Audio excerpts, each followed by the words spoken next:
A single piece of paper, 7 years old, crayons smudged across the margins. This letter, written by a child who could barely spell, would force one of the most powerful corporations on Earth to rewrite its own rules. But before we understand why this moment mattered, we need to go back. Back to when companies believed they knew better than their customers. Back to when a little girl proved them catastrophically wrong. The year was 1981. Lego was already a giant. 43 years of building brick by brick, the Danish toy company had conquered playrooms in over 100 countries. Their philosophy was simple, elegant, and completely unchallenged. Building toys were for boys. It was not malice. It was not even questioned. It was simply how the world worked. Marketing departments across the globe had divided childhood into pink and blue, and Lego followed the blueprint everyone else used. Their advertisements featured boys building castles, boys creating spaceships, boys imagining futures. Girls appeared occasionally, if at all, watching from the margins, smiling but never creating. The company saw no problem with this. Their sales were extraordinary. Parents bought Lego sets by the millions. Why would they question a formula that printed money? But something was shifting beneath the surface. Parents were beginning to notice. Teachers were starting to ask questions. Why did toy aisles look like gender battlegrounds? Why did creativity have a sex? These were uncomfortable questions for an industry that thrived on simple categories. Lego, comfortable in its dominance, continued as it always had. Then came the letter. It arrived at Lego headquarters in Billund, Denmark on an ordinary day. No executive fanfare, no urgent meeting, just another piece of mail in a pile of thousands. The envelope was addressed in a child's handwriting.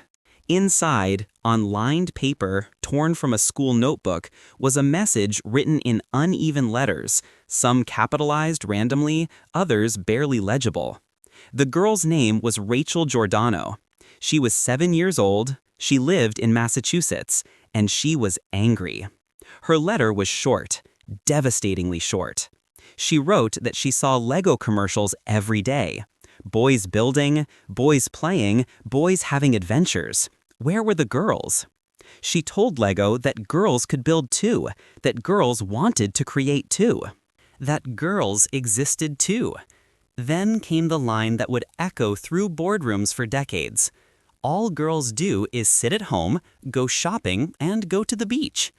She asked them a simple question: why? Her father, a thoughtful man who recognized the power in his daughter's words, did something remarkable. He did not dismiss it as cute. He did not pat her head and tell her she would understand when she was older. He made a copy of the letter.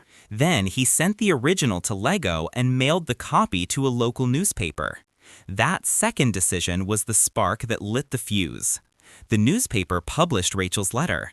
It was 1982 now. The letter spread. Other newspapers picked it up. Parents saw it and recognized their own daughters in Rachel's words. Teachers photocopied it for their classrooms. The media, always hungry for a story that exposed corporate blindness, amplified it.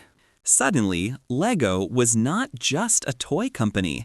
It was a symbol of everything wrong with how society raised children. The corporation found itself in an impossible position. They could not ignore this. Rachel was not an activist with an agenda. She was not a competitor trying to damage their brand. She was their customer. She was 7 years old. And she was absolutely right. Lego's response came slowly at first. They sent Rachel a polite reply, thanking her for her feedback. But privately, inside the company, something more significant was happening. Executives who had never questioned their marketing strategies were forced to look at their own advertisements through new eyes. The numbers were undeniable. 50% of children were girls, but Lego's marketing spoke to maybe 10% of them. They were leaving billions of dollars on the table. More importantly, they were telling half the world's children that imagination had a gender requirement. The commercial implications were staggering, but something else was stirring too: guilt, responsibility, the realization that they had been complicit in limiting children's potential. The transformation did not happen overnight. Major corporations move like glaciers, slow and grinding. But Rachel's letter became a reference point, a moral checkpoint. When marketing teams proposed new campaigns, someone would inevitably ask the question, what would Rachel think? It became impossible to ignore. Lego began, cautiously at first, to include girls in their advertising, not as afterthoughts, not as background characters watching boys play, but as builders, as creators, as equals. The images started to change. A girl constructing a spaceship, a girl designing a city, a girl holding bricks with the same confidence that boys had always been shown with. It felt revolutionary because it was revolutionary. But the real impact went far beyond Lego. Rachel's letter had exposed a wound in the entire toy industry.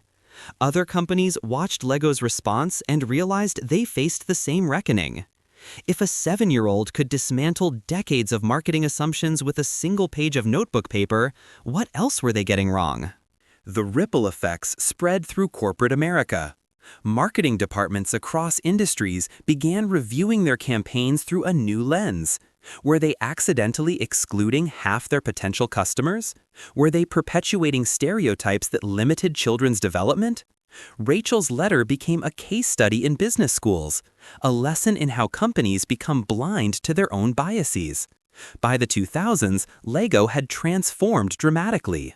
They launched the Lego Friends line, specifically designed to appeal to girls, though this move itself sparked new debates about whether separate lines reinforced the very divisions Rachel had challenged. They created sets featuring female scientists, engineers, and astronauts. They made women a central part of Lego movie franchises. The company that once could not imagine girls as builders now could not imagine marketing without them. The financial impact was extraordinary. Lego's revenue exploded. By 2023, they were generating over $9 billion annually. Much of that growth came from expanding their market to include girls who had been overlooked for generations. Rachel's letter had not just changed Lego's conscience, it had changed their balance sheet. But here is what makes this story truly remarkable. Rachel Giordano did not set out to change the world. She was not trying to launch a social movement. She was a child who felt excluded and had the courage to say so. She wrote her letter in crayon because that was what 7-year-olds used. She misspelled words because she was still learning. But her message was perfect. Her clarity was absolute. And because she spoke a simple truth that everyone had been too comfortable to acknowledge, she forced a giant to bend.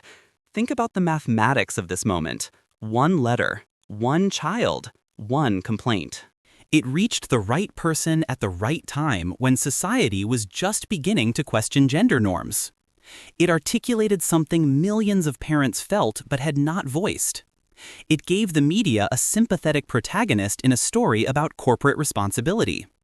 And it handed Lego an opportunity to evolve. Today, Rachel's letter hangs in archives as a piece of cultural history. Museums display it as an artifact of social change. Marketing professors use it to teach the power of authentic customer feedback. Parents show it to their daughters as proof that speaking up matters. The letter itself is unremarkable. Childish handwriting, simple sentences, a piece of paper that should have been thrown away. But it contained something powerful, truth, innocence, and the courage to question why the world worked the way it did. Lego learned something profound from a 7-year-old. They learned that excluding people is not just morally wrong, it is catastrophically stupid business. They learned that children see injustice more clearly than adults because they have not yet learned to accept it as normal. They learned that sometimes the most important feedback comes from the people you are failing. The butterfly effect here is almost mathematical. A girl writes a letter. Her father mails it to a newspaper. The media amplifies it. Parents recognize the problem. Companies feel pressure to change. Marketing evolves. An entire generation of girls grows up seeing themselves as builders and creators. Those girls become engineers, architects, designers. They create things that would never have existed if they had been told building was not for them. The innovations they develop, the problems they solve, the futures they imagine, all trace back to a moment when a 7-year-old girl asked a simple question: why? This is how history changes. Not through grand manifestos or violent revolutions, but through small acts of courage that expose truths everyone knew but no one acknowledged. Rachel Giordano did not know she was making history. She just wanted to play with Lego. So what does this story teach us?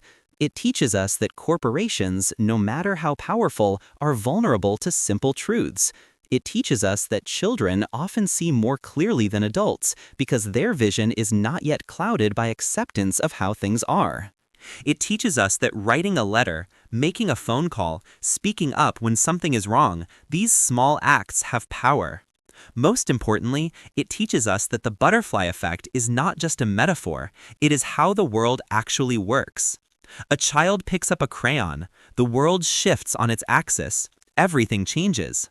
And somewhere, in a boardroom in Denmark, executives learned that their youngest customers were also their wisest teachers. The question is, what letter are you not writing? What truth are you accepting because everyone else accepts it? What small action could you take that might, just might, change everything? If this story made you think differently about the power of speaking up, hit that like button. Subscribe to this channel for more true stories about tiny moments that change the world forever. Because history is not made by the loudest voices, it is made by the truest ones. And sometimes those voices belong to 7-year-olds with crayons.